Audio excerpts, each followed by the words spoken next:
Welcome in, everybody. I am Clay Travis. I appreciate you guys being here. I know everybody is ready for an exciting night here with Albert. I want to thank everybody who put this together. Also want to give a shout out. It's Veterans Day. I don't know how many veterans we have in the crowd here, but I know at least one. He's with Buffalo Trace. Drew is right there.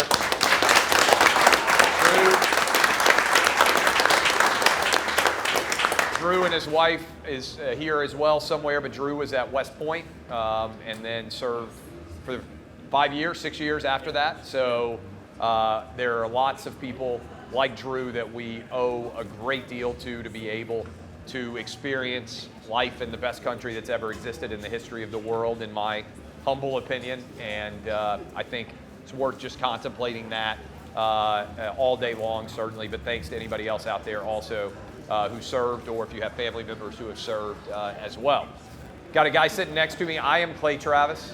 This is the Buffalo Trace sort of interview series where we talk about good old bourbon and also good times in the world of sports. Where we're sitting right now, Downtown Sporting Club. We've got all sorts of cool plays that are designed here. I think the Music City Miracle's on the wall in here. We're in downtown Nashville on Broadway. Used to be that Broadway wasn't always crowded, Albert. Now, every single night, it's like Las Vegas. Yes. They used to make a joke that Nashville was Nash Vegas, and it was like kind of making fun of the fact that Nashville wasn't quite Las Vegas or even close to it. And now when you walk around in this city, it has such incredible energy every single day, all day long, that it's pretty wild to even experience. So I'm going to start, like I said, I'm Clay Travis, sitting next here to Albert Haynesworth. Albert, when was the first time you ever came to Nashville? Do you remember? Was it while you were maybe playing at the University of Tennessee or before that? I came close. Yeah. Like I had a buddy, one of my best friends in college. He lived in Murfreesboro. Yeah. So we just hung out in Murfreesboro. Never really came to Nashville. Right. You know, that was like a long drive from there. Yeah, no kidding. So Albert, you played a bunch of different places, but I want to start with this. You grew up in South Carolina. When did you realize I'm really good at football? Was there a game you played where you thought, hey, I'm a different caliber than everybody else on the field? Did it come quickly to you? Was there a moment in your mind where you thought, hey, this is really potentially going to take me somewhere interesting?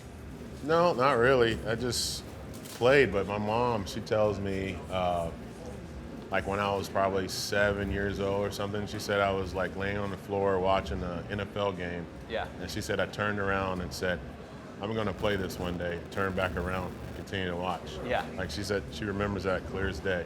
So.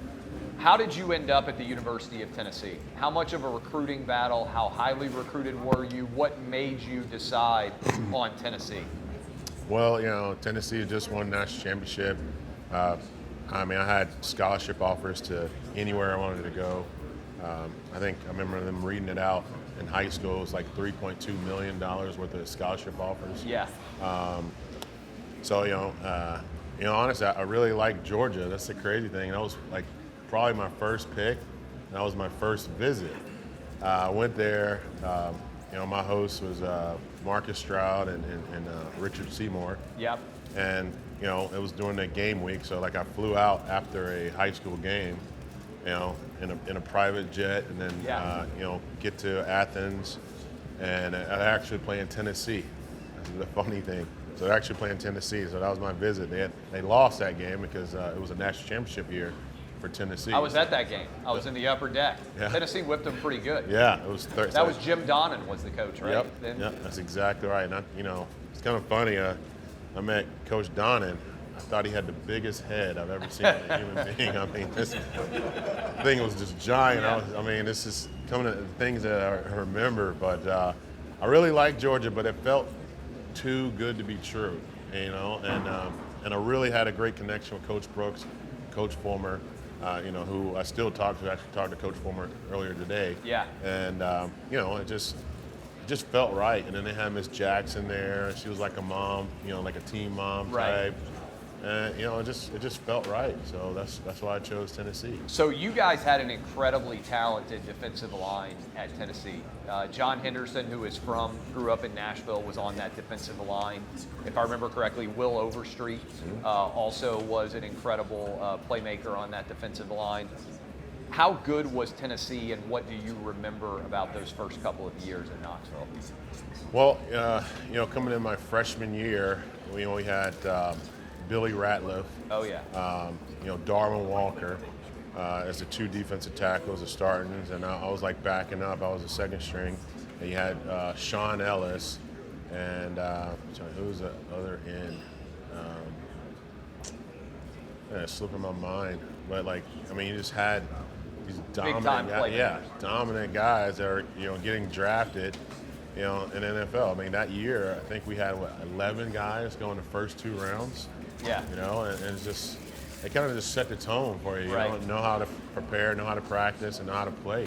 So, that's literally how I got it. And then, my last year in the NFL, I got to play with Sean Ellis again. Oh yeah. Yeah.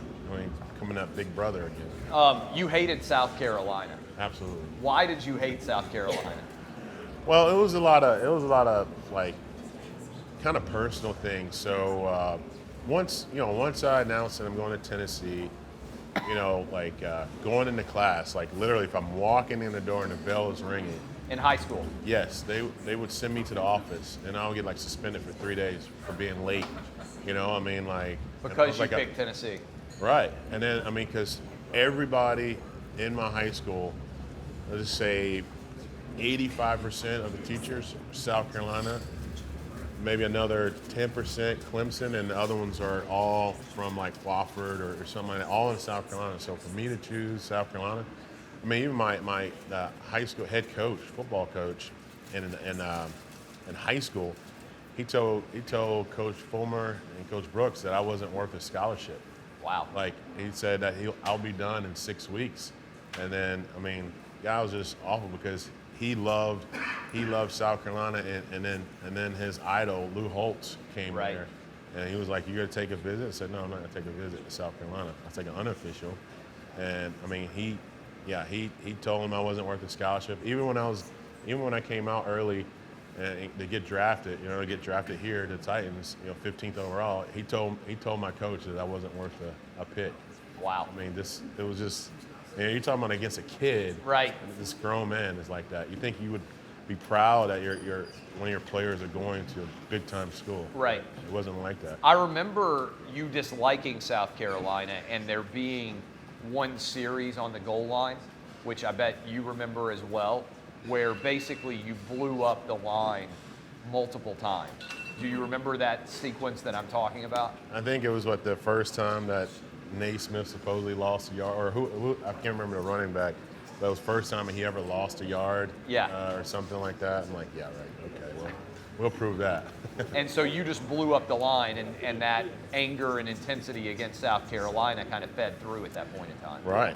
That's how it was. It was just nothing against South Carolina, the University of South Carolina. It was really just the people in my hometown. I go home for a break, and I'm getting pulled over, and I'm not doing anything because I got the orange tee on my back. They already knew. Coach Fulmer would be like, "Where are you going? Are you going home?" He said, "You need to be careful." He always would say that, but he didn't tell me what my coach had said until later on, after I left. He told me that. He's like, "Yeah." So your last year at Tennessee is 2001. Which ends in the SEC championship game in terms of SEC play against LSU, right? Yes. But before we get to that game, what did it feel like to beat Florida in the Swamp? That was Steve Spurrier's last SEC football game. You guys go on the road and win in the Swamp. You're 17-point underdogs. Nobody is giving you a chance at all. That game was rescheduled because of 9/11, so you're playing in December instead of in September. What was that feeling like? Because if there's Tennessee fans here, which I'm sure there are, that 0-1 Tennessee-Florida game for a lot of people is one of the games that a Tennessee fan would say was one of the greatest games to watch ever. What did it feel like to play in that game? I mean, it was unbelievable. I remember we had a new defense, a call. It was called Proud. Yeah. So it was like me and John Henderson just, walking around the line. You don't know where we're coming from and everything. You're like standing that. up. Yeah, we're standing up, I remember walking that, around the line. They're like, what in the world? Like, I became friends with Rex Grossman. Yeah. And he was just like, dude, he was like, I was ready just to poop my pants, just like seeing you guys. I'm like, he's like, I didn't even know what you guys are doing. And he said, right. He said the offensive line were freaking out. I mean, it was a great call by Chief, Coach Chavis. Yeah. I mean, it was unbelievable. But I mean, just to watch that, watch us doing that, and then also one of my good friends, Travis Stevens. Yes. To have Who's from Clarksville, just up the road a little bit. Yes, he lives here now, but to see him just gash him and really put him on the map. Yeah. Running back. What? And then the next week, the loss to LSU. What did that feel like? Because the expectation was Tennessee wins playing against one of the all-time great Miami Hurricane football teams in the Rose Bowl, potentially for the national championship game.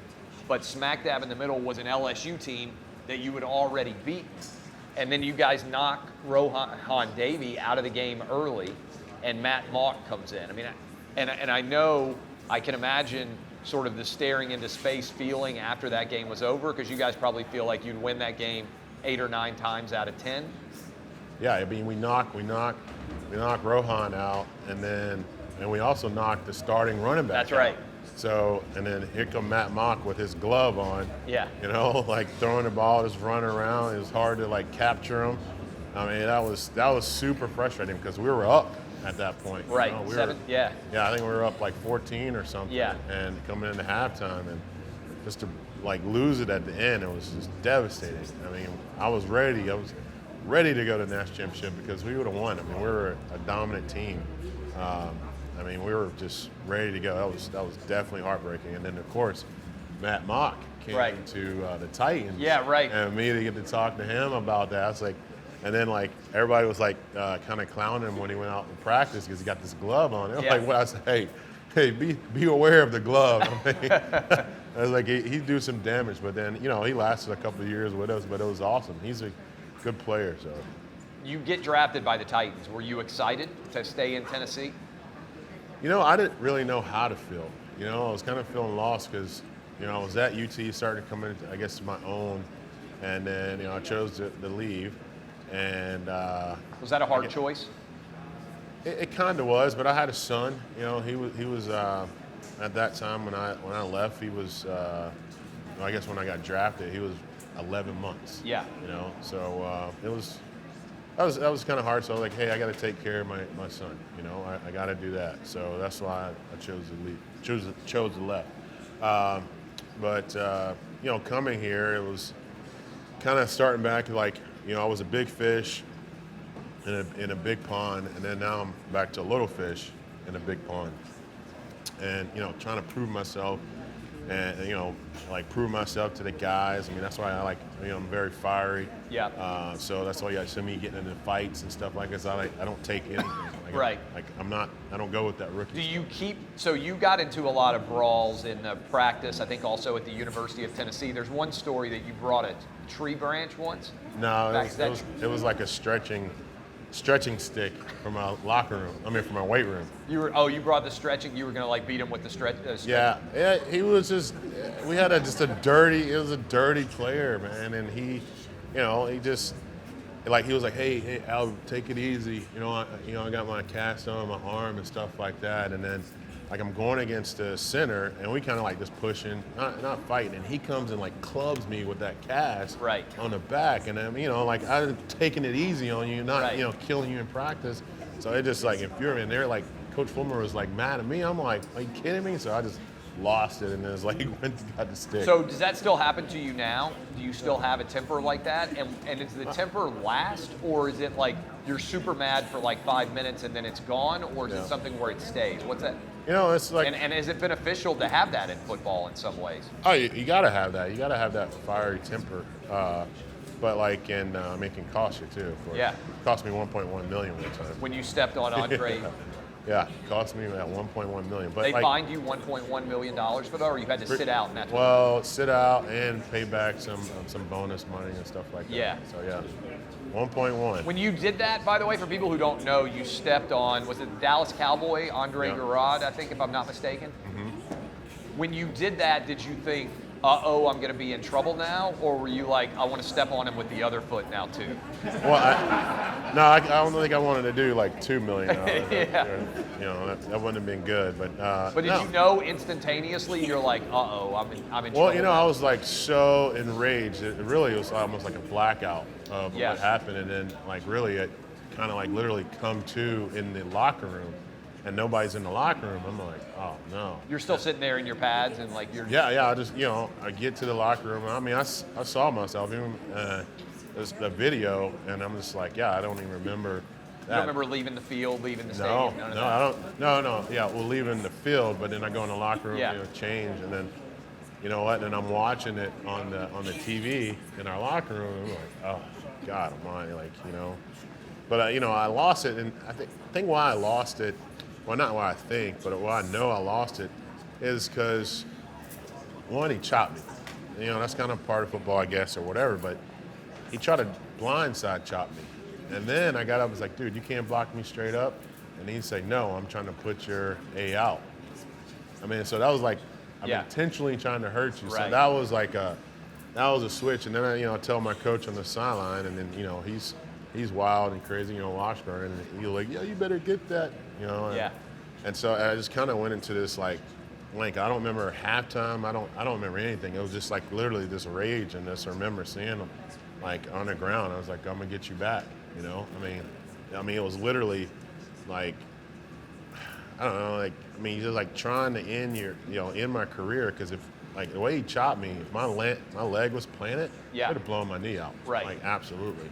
And I mean, I just couldn't believe it. Like, and we've talked many times, and we're friends now. Oh yeah. And he's like, he didn't even remember saying that. I mean, we're just so in the passion of football. He was like, he said, bro, I never like that. But he said, I can't believe I said that. I was like, yeah, bro.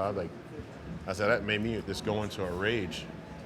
At some point in your NFL career, it seemed like the game slowed down, and you almost became Matrix level dominant at defensive tackle. Do you remember that feeling of as if even among the greatest football players on the field, that at the defensive tackle position you could take over a game, which is rare. There aren't very many guys who can do that. Do you remember feeling that progression in your game and what allowed you to take that next step? Honestly, what changed for me was my training.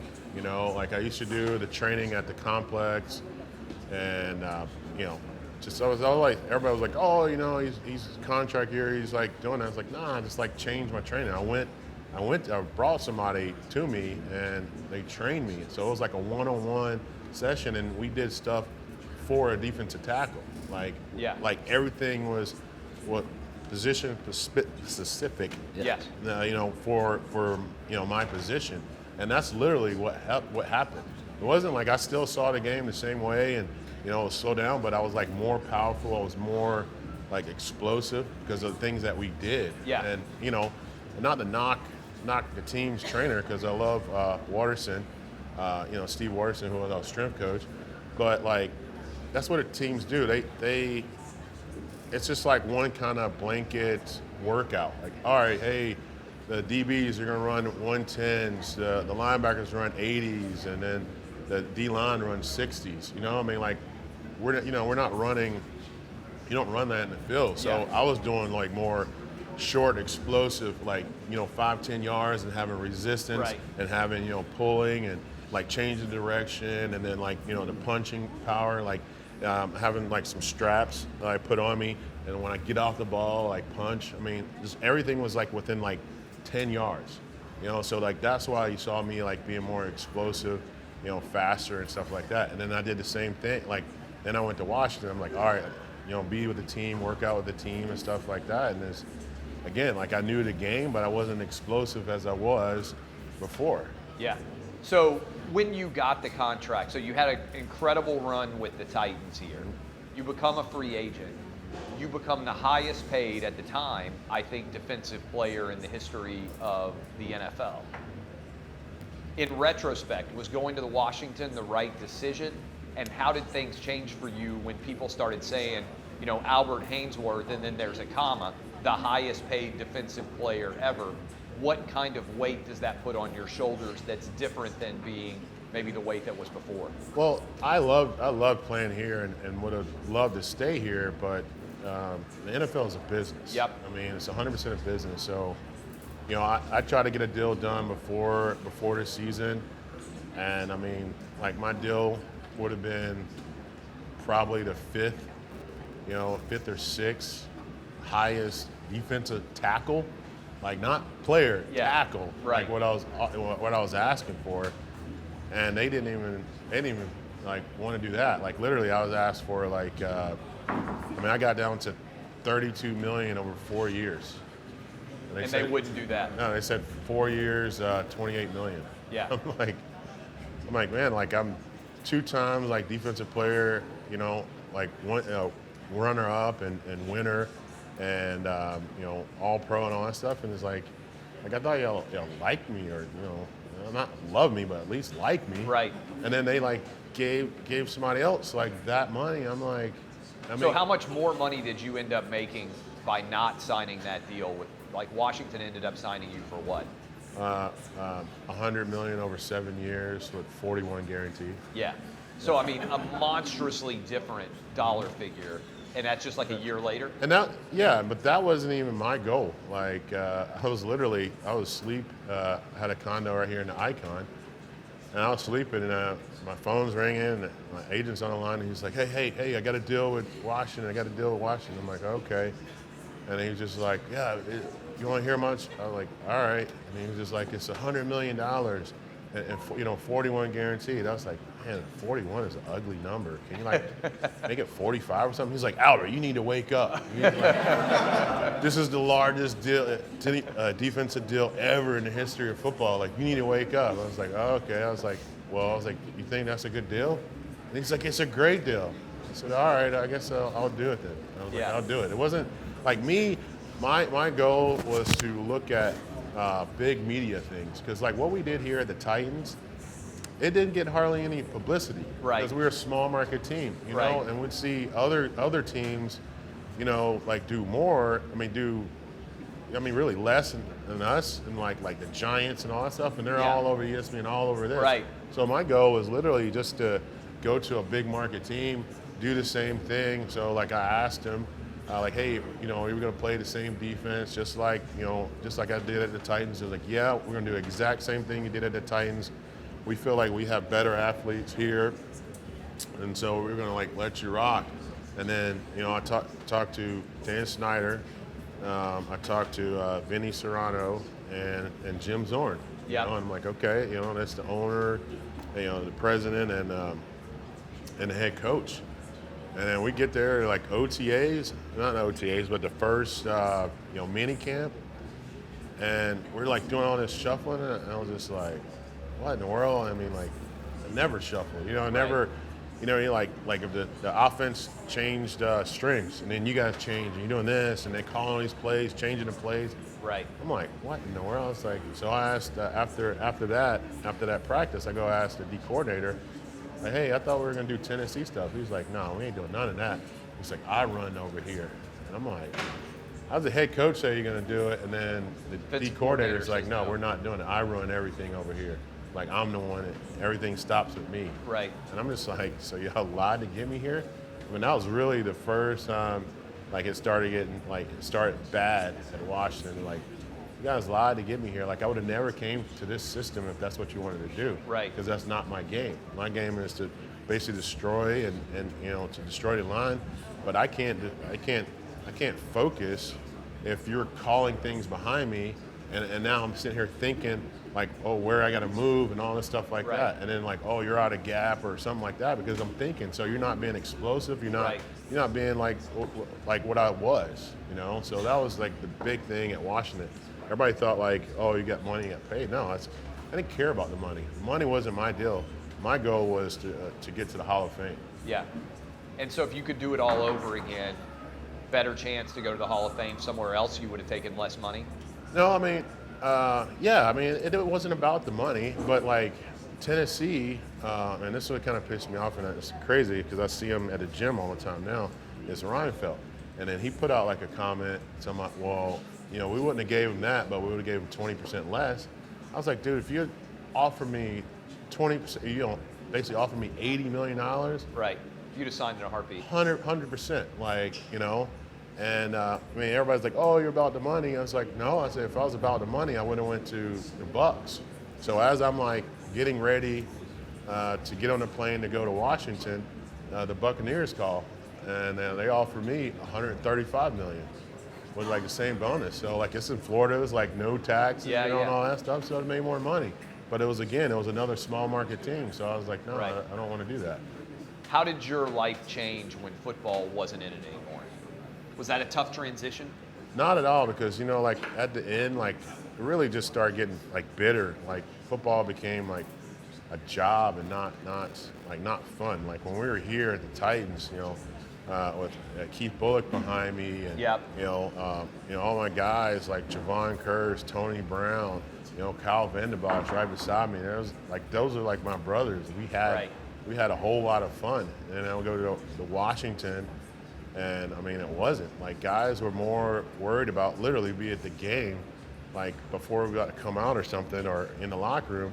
They're talking about what club they're going to go to. And I'm just like, like, are you like, what? You know, Yeah. and then like we get blown out or something, and they're like, yeah, I got the table at this club, and we're gonna do. I'm like, they take it serious. Right. So I'm just like, all right, like, you're not gonna play. They don't want to do this. So I was just like, all right, I'll just go with the flow. You Right. know, like I'm still gonna go out there. Nobody's gonna embarrass me, but I'm gonna just go with the flow. Like I'm not gonna kill myself for you guys if you don't even care about the game. Right. You know. So yeah, I mean that's what it was. But yeah, I would have loved to come back to Tennessee. We're lucky that you're sitting with us here right now, because about a year ago you had a major health scare. Your kidneys were failing. You had pneumonia. You had COVID. What happened? How did you get well? Actually, I had a kidney transplant, and actually a lot of people don't know. In 2014, I had a brain aneurysm that almost killed me. Oh wow! At 33, yeah. So no pre-existing knowledge that you might have. So what does it feel like to suddenly have a brain aneurysm? Like what you're 33 years old, and so what happened? Like you're where, and what does it start to feel like? I was here in Tennessee, and you know, it was Halloween. Yeah. So we go out for Halloween, and I come back. You know, we come back and wake up the next morning. I got this like massive hangover. I'm like, dude, it's like, no, I didn't even drink hardly anything. I'm like, Right. my head is just pounding. And I was just like, gosh. And then I was just like trying to sleep it off. It sounded like normally I'd take like a long hour shower or something like that and it goes away. Wouldn't go away, it was just worse. I mean, just pounding. So I was taking a bunch of like goody powders and things like that. Finally then, like later that day, I think flew back to my house in Florida, and we're just like there, and I can't relax, I can't calm down. So I'm like literally all through the night, I'm just like wandering around my house, like can't sleep, can't lay down. Right. And then like the next morning, I had a good friend, and it was my cardiologist, my primary doctor. So I called him and I was like, hey, you know, like I don't feel good at all. And so he's like, come in.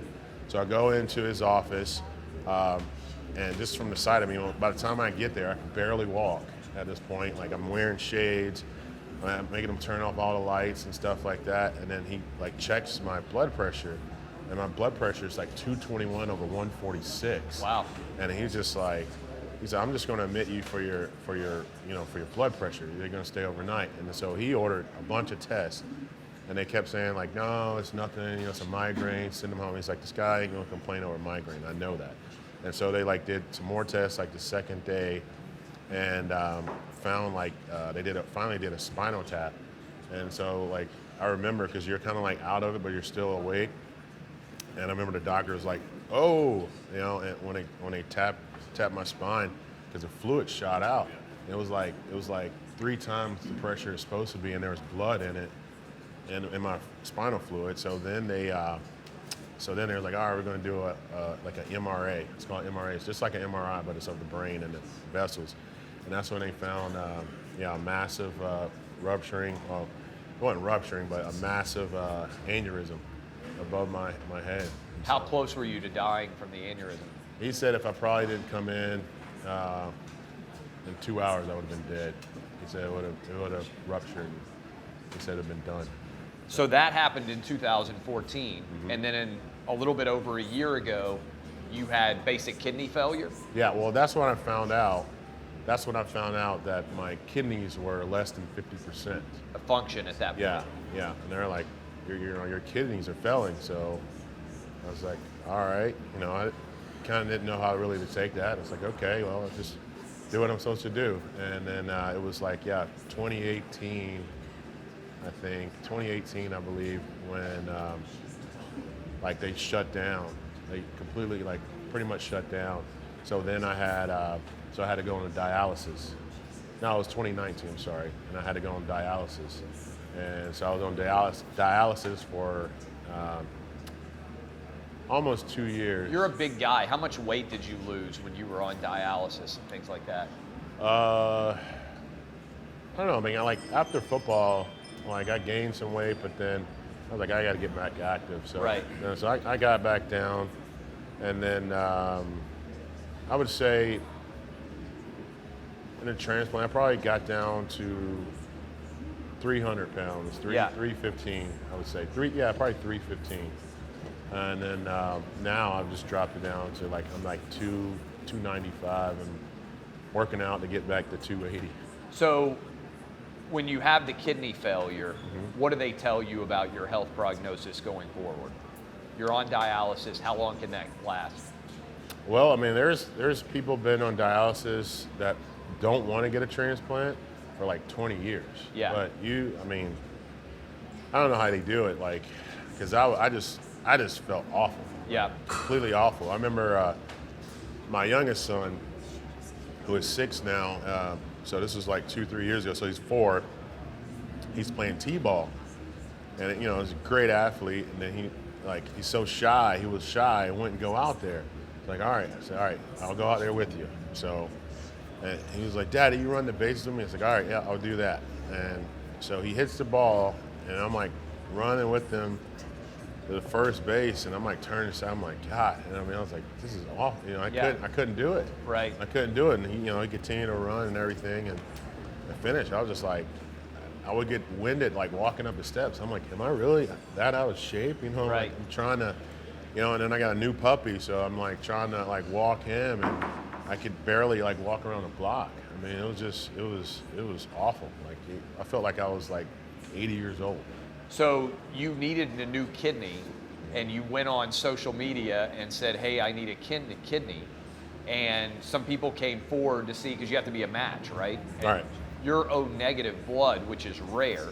So the match for kidneys was difficult, but a guy from Arkansas, Arkansas fan, just Arkansas Razorback fan, just comes and he's a match, and he says what to you? How do they let you know about this? Well, he didn't even, I never talked to him or anything from the beginning, not until after the transplant. So they called me. I tell you, I had COVID. I guess he matched in November, so it'd be this year, last year. November of 20. Yeah, of 20. He matched. He was the match, and then they didn't tell me anything because I was sick. So I had COVID, and then I got out of the hospital, and I had COVID pneumonia. All while you were on dialysis because your body's run down, everything else. All while I'm on dialysis, and then I got COVID pneumonia 2 days before Christmas. So I ended up getting out on Christmas Day, and then they were so then I got well. I changed everything. I really changed my diet. I changed what I take. So I was taking a whole lot of natural vitamins. Yeah. Just to get to feeling better, and that helped a whole lot. And then in February they called and say, hey, we want to let you know that you have a match, and we're going to schedule the surgery for April 15th. As long as you don't get sick or anything like that. So I'm like definitely on the vitamins. Yeah. And so then I come in April 15th, so I'm nervous. I'm like super nervous. I'm thinking like, man, this guy gonna could back out. I don't know if it's guy or girl. Yeah. Like this person could back out. So you don't meet him in advance. No, because he was, Zach's very. He's like just an easygoing guy. Yeah. So he, they asked him like, well, do you want him to know? And he's like, I don't care. Yeah, and so they just said no. Yeah. They just made that no. And so I don't meet him until after. Like one of the nurses come in after the surgery, and I'm laying in bed, and she was like, hey, so I want to let you know, your donor is down the hall. I said, oh my God. I said, are you the nurse? I said, will you ask him, can I meet him? Like to see him. And so he comes down. So how old's your donor? Zach is, 29? 29-year-old Arkansas Razorback fan. White guy, black guy, Asian guy. White guy. Yep. So less, probably right around 6 feet, maybe 150, 60 pounds. So you have his kidney now. I do. And so you now feel like back to basically 100%? I feel unbelievable. I haven't felt this good probably since I played. How often do you talk to Zach or text with Zach? We probably text or talk at least once a week. Or every other week or something. That's amazing. Yeah. I got him. He came down because you can't give him any money or anything. But I had like the National Kidney Foundation. I bought a trip for him and donated it to him, like a week trip to Florida. And then, came to Knoxville. He was training because he's a PT. Yeah. And so he was in Knoxville for a game. And so I called. He asked, like, hey, can you give me any way you can give me tickets for a game or any hookups or something? I can maybe buy some. And I called my guys, and they, got him in a suite. He met Coach Fulmer, hugging him. It was a great time, yeah. That's incredible. Kind of making him a UT fan. Yeah, you got to flip him for the Razorbacks. We'll take some questions if you guys have any questions for Albert or for me or anything else. Again, Buffalo Trace, they do fantastic work. Just an outstanding product, and we're excited to be working with them. We're doing conversations like this to kind of bring back memories of old games when some of this bourbon may have been aging some of those years because they've got a lot of different of bourbon ages. But any questions out here that you guys have? Anybody have anything you want to ask Albert or me? Oh yeah, and I can drink. It's my kidney, not my liver. So That's good. Who would you say is the most impactful other defensive player that you've played with over the years that just kind of helped change the game for you outside of the individual work that you put in? That I played with? Yeah. Honestly, it's like all my guys are different and then teach like the way Javon played, very fast, and he was like a sprint off the ball guy, and to show me that. So like I got that quickness from him. Tony Brown, he was more with the hands, so I was trying to learn like some of the hand stuff. Kevin Carter was a big inspiration because he was a big guy like me, but could float and play D. He played DN, so literally there was a lot of guys that I got things from that we work with, and then also like going against Brad Hopkins. He played offensive tackle, but he was showing me things that gave other offensive linemen trouble. So literally it's all kinds of things. What about when you were playing alongside of Javon Curse and some of those guys who were physically freaks athletically? You were also an athletic freak.